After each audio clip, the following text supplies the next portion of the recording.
Hola, ¿qué tal? ¿Cómo están? Nos encontramos en este espacio de conversación. Vamos a hablar sobre un tema muy relevante porque qué duda cabe que vivimos cada vez más años. Pero el tema es poder disfrutar de manera activa, con una buena salud y también una buena salud mental, esta etapa de la vida. Y para eso queremos saber cuáles son las claves para la longevidad saludable, cuáles son los desafíos. ¿En qué estamos fallando como sociedad para finalmente darle una buena etapa y una buena calidad de vida a aquellas personas que están en esta etapa de la vida? Todo eso y mucho más se lo queremos preguntar al doctor Felipe Kurt. Él es académico del Centro de Biología Integrativa de la Universidad Mayor, también director del Centro de Gerociencia, Salud Mental y Metabolismo Gero. Gracias, Felipe, por acompañarnos en esta conversación. ¿Cómo estás? Hola, ¿cómo estás, Macarena? Muchas gracias por la invitación. Primero quiero partir, ¿qué es una longevidad saludable? Bueno, es un concepto bastante amplio, pero la longevidad saludable quiere decir que el envejecimiento, ¿cierto? El proceso de envejecimiento, las personas mayores tienen una etapa de longevidad que está asociada a funcionalidad, a una funcionalidad positiva, ¿cierto? Esto obviamente está asociado a una disminución en enfermedades crónicas asociadas con el envejecimiento, ¿cierto? Que es uno de los problemas grandes para los países, digamos, en el área de salud. Pero más que enfermedades, tiene que ver con la funcionalidad, que una persona pueda pasar sus años, digamos, posterior a los 50, 60, 70, ¿cierto? Eh, con la capacidad de ser independiente, de tener funcionalidad, de hacer las cosas que le gusta, tener un propósito. Más que solo centrarse en que no tenga cierta enfermedad o que no tenga ciertos dolores. Es la funcionalidad, yo creo, lo más importante. La funcionalidad es lo más importante para la longevidad saludable. Si pudiéramos hacer un diagnóstico, tal vez solo con impresiones, con conocimientos que tú tienes de experiencia, ¿cómo estamos llegando finalmente a esta etapa de la vida y estamos cumpliendo y alcanzando este objetivo de la longevidad saludable? Yo creo que nos falta un poco. La verdad es que nosotros hemos estudiado bastante esto con este Fondo Áreas Prioritarias. Nosotros hace 8 años comenzamos con el proyecto o con el Centro Gero. El Centro Gero es parte del gobierno, es parte de un centro de áreas prioritarias en envejecimiento, el estudio.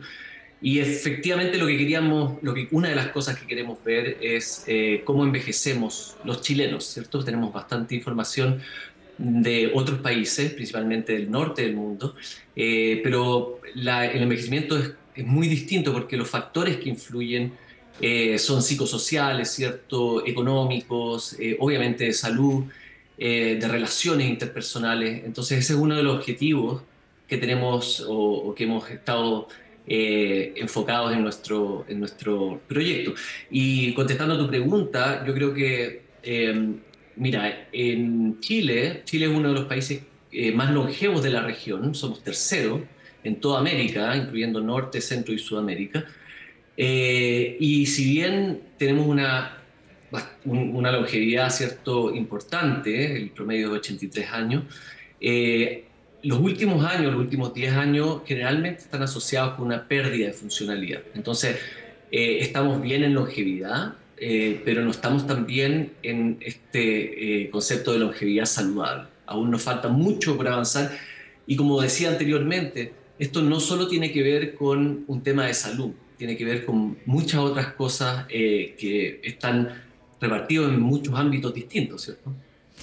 Claro, estamos hablando de no solo, cierto, la salud, sino un asunto que puede tener muchas dimensiones y por lo tanto, lo decía yo al inicio, no hay ninguna duda que estamos viviendo más años. El tema, cómo estamos viviendo esos últimos años de nuestra vida y lo importante, y hablabas de algo clave, es tener un propósito, el poder también tener un lugar y un espacio que nos corresponde en la sociedad. Si tú, ¿qué podemos pedirle al sistema y a quiénes del sistema podemos pedirle para poder avanzar en una longevidad saludable? Sí, yo creo que algo como muy importante es identificar cuáles son las cosas, ¿cierto? Las actividades que hacen que un adulto, una persona mayor, digamos, sea funcional y que pueda vivir saludablemente en un aspecto así como bien holístico, ¿no? Y yo creo que una de las cosas que podemos pedir, obviamente, es enfocarnos en la parte de salud más preventiva. Siempre Mm. pensamos que el envejecimiento se tiene que atacar cuando ocurra una enfermedad. Esto es de muchos sistemas de salud, no solo el nuestro. Las personas van al doctor, digamos, cuando tienen una dolencia, ¿cierto? Cuando tienen una enfermedad. Y yo creo que ahí hay un aspecto clave que nos hemos dado cuenta nosotros, pero también muchos otros grupos en el mundo, de que hay que hacer algo mucho antes. En estos momentos, por ejemplo, en Chile, hay un problema bastante grave en diabetes, obesidad, en poblaciones o en grupos mucho más jóvenes, y eso impacta en el proceso de envejecimiento. Entonces, la prevención es muy importante. Entonces, esa es una de las cosas que podemos pedir. Lo otro es generar espacios donde las personas mayores puedan desempeñarse, ¿cierto? Nosotros tenemos esta tendencia a pensar en estos números, 60, 65 años, las personas dejan de trabajar y no estamos diciendo que tengan que trabajar hasta los 80, 90, pero sí que ese trabajo que tenían, ¿cierto? Que no solo es el trabajo, sino que también contactos sociales, un propósito, sea reemplazado por algo. Entonces, hay un gran tema en eso, no la reinserción laboral o Mm. continuar con el trabajo, pero sí tener alguna actividad que cumpla con funciones importantes del trabajar en un grupo humano, digamos. Es decir, tener relaciones, tener un propósito, y eso es muy importante y algo que podríamos hacer, digamos, ¿ok? Es algo que se puede lograr.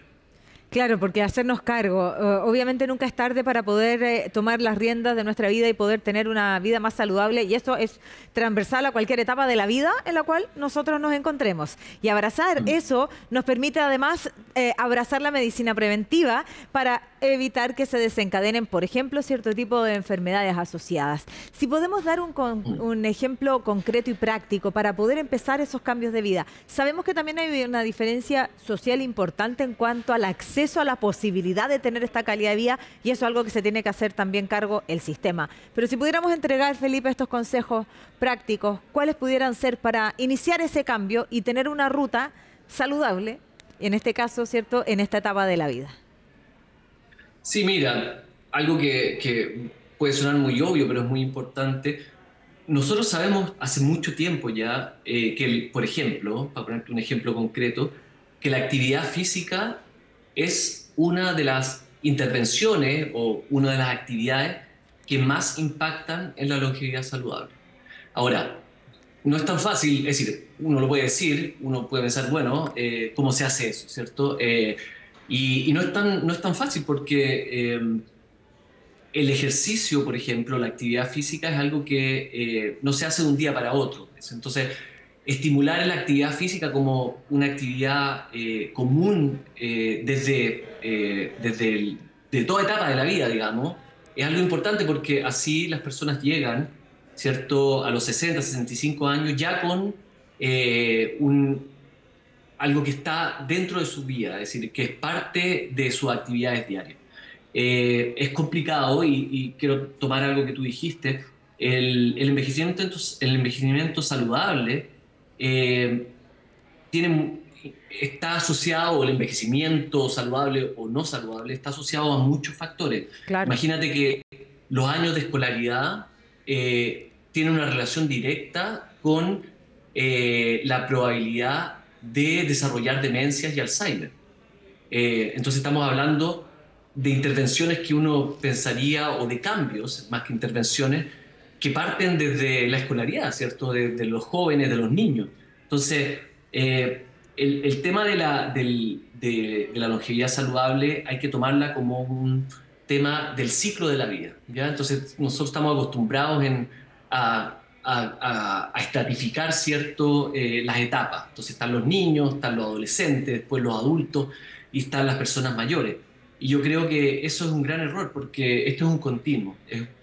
Más que nada hay que preocuparse del ciclo de la vida porque las cosas que ocurren cuando uno es niño, digamos, adolescente, adulto, van a impactar la forma de envejecer, ¿ya? Entonces, es algo que definitivamente hay que pensarlo a largo plazo. No hay intervenciones mágicas que se puedan hacer en personas mayores y que vayan a mejorar esto en 5 años. Hay que hacer un cambio mucho más radical, yo creo.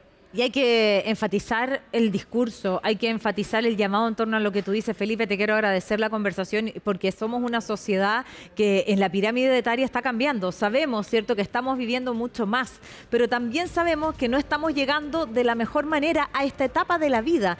Por lo tanto, hay dos cosas que hacernos cargo. Primero, porque nosotros queremos vivir nuestra vida de la mejor manera posible y ser felices, y ahí hablamos del bienestar, y eso debe ser el fin principal, pero también todo lo que significa para el sistema el tener que finalmente resolver eso cuando no llegamos de manera autónoma, cuando finalmente vamos a tener que depender de otros. Por lo tanto, hincar el diente ahí en la medicina preventiva es urgente. Así que muchísimas gracias por poner este tema en conversación, que nosotros aquí también reforzamos en CNN Chile, Felipe. Perfecto, muchas gracias por la entrevista. Muy contento de conversar contigo sobre estos temas. De todas maneras, ya lo saben también, siempre un llamado al bienestar que también puede partir por uno, por complejo que sea. Bueno, ya lo saben, tenemos muchas cápsulas de la ciencia en ti en nuestra página de Futuro 360 alojadas para tener algunos datos y recomendaciones para empezar el cambio en favor del estilo de vida. Gracias por acompañarnos, sigan en la compañía de CNN Chile. Hasta pronto.